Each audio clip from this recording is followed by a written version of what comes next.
বলতেছে, ও নবী সুলাইমান, আজকে পথের ভিতরে আমার সাথে আজরাইলের সাথে সাক্ষাৎ হয়ে গেছে। ও নবী সুলাইমান, আমি বড় ভয় পাইছি, আমার দিকে বড় বড় চক্ষু দিয়া তাকাইছে।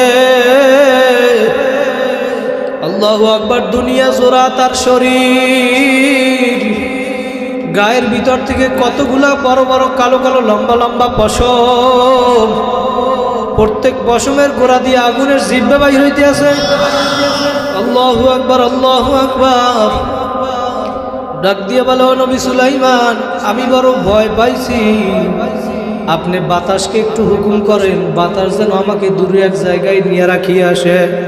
নবী সুলাইমান উম্মতের মনোবাসনা পূরণ করার জন্য কোনো প্রশ্ন না করিয়া বাতাসকে হুকুম করলো, বাতাস তুমি তাকে উড়াইয়া জুনে নিয়ে রাইখে আসো। বাতাস এখন হুকুম পাওয়ার সঙ্গে সঙ্গে তাকে হাজার হাজার কিলোমিটার দূরে রাইখে আসলো।